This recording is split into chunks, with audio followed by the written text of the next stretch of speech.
ദൈവം അവനോട് കൽപ്പിച്ചതെല്ലാം നോഹ ചെയ്തു.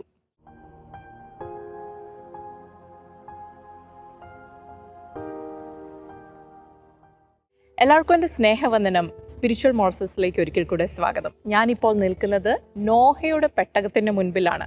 അതെ, ശരിക്കും നമ്മുടെ റിയൽ ലൈഫിൽ ബൈബിളിൽ പറഞ്ഞിരിക്കുന്ന അതേ ആ ഡൈമെൻഷൻസ് അനുസരിച്ച് പണിത ഒരു നോഹയുടെ പെട്ടകം.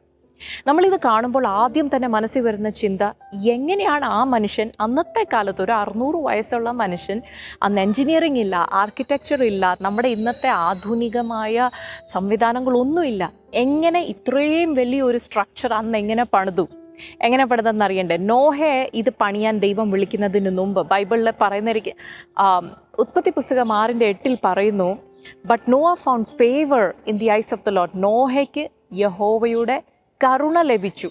അതായത് ദൈവത്തിൻ്റെ ആ ഒരു ഫേവർ നോഹയുടെ മേലുണ്ടായി. അതിനുശേഷമാണ് നോഹയെ ഈ ഒരു വിളിയിലേക്ക് വിളിക്കുന്നത്. പലപ്പോഴും നമ്മളിൽ പലർക്കും ദൈവം എൻ്റെ മേളിലൊരു വിളിയുണ്ടെന്നറിയാം, പക്ഷേ ആ വിളിയിലേക്ക് ഇറങ്ങിത്തിരിക്കാൻ ഒരു ഭയം. കാരണം ഞാനിതെങ്ങനെ ചെയ്യും, ഇതെന്നെ കൊണ്ട് പറ്റത്തില്ല.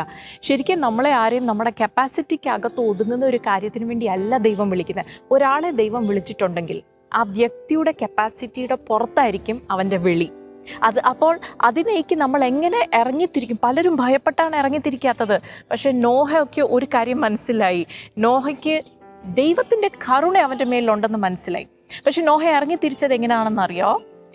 എബ്രായ ലേഖനം 11:7 പറയുന്നത്, ബൈ ഫെയ്ത്ത്, വിശ്വാസത്താൽ നോഹ ഒരു പെട്ടകം പണിതു.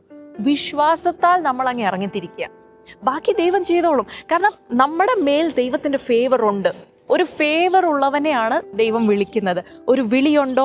You must believe. നിങ്ങളുടെ മേലിലൊരു വിളി ഉണ്ടെങ്കിൽ നിങ്ങൾ വിശ്വസിക്കണം, എൻ്റെ മേൽ ദൈവത്തിൻ്റെ ഫേവറുണ്ട്, എൻ്റെ മേൽ ദൈവത്തിൻ്റെ ഒരു വലിയ കൃപ, ഒരു ദൈവത്തിൻ്റെ കരുണയുടെ ദൃഷ്ടി എൻ്റെ മേൽ എപ്പോഴും ഉണ്ടെന്നുള്ളത് നമ്മൾ വിശ്വസിക്കണം. അങ്ങനെയുണ്ടെങ്കിൽ യഹോവയുടെ കൃപ ലഭിച്ച നോഹ ഈ അന്നത്തെ കാലത്ത് ഒരു മനുഷ്യന് ചിന്തിക്കാൻ പറ്റത്തില്ല. ഇന്ന് പോലും നമുക്കൊരു വ്യക്തിയെയും കൊണ്ട് ഇതൊക്കെ ചെയ്യാൻ പറ്റുമെന്ന് ചിന്തിക്കത്തില്ല. ഇന്ന് ഇത് പറ്റത്തില്ല, ഒരു വ്യക്തിക്ക് ഒറ്റയ്ക്ക് പറ്റത്തില്ല.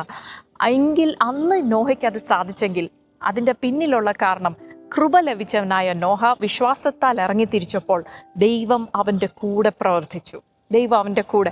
ദൈവവചനത്തിൽ പുതിയ നിയമത്തിൽ പറയുന്ന ഒരു വാക്യം ഇങ്ങനെയാണ്, for with man it is impossible, but with God all things are possible. ദൈവത്താൽ സകലതും. വിത്ത് ഗോഡ് എന്ന് പറയുമ്പോൾ നമ്മൾ ഒറ്റയ്ക്കല്ല. കൃപ ലഭിച്ച വിളിയുള്ള ഒരു വ്യക്തി ആ വിളിക്ക് വേണ്ടി ഇറങ്ങിത്തിരിക്കുമ്പോൾ ആ വ്യക്തി ഒറ്റയ്ക്കല്ല പിന്നെ പ്രവർത്തിക്കുന്നത്, ദൈവം അവൻ്റെ കൂടെ. വിത്ത് ഗോഡ്, രണ്ടുപേരും കൂടെ പ്രവർത്തിക്കുമ്പോൾ വലിയ അത്ഭുതങ്ങളാണ് നടക്കുന്നത്.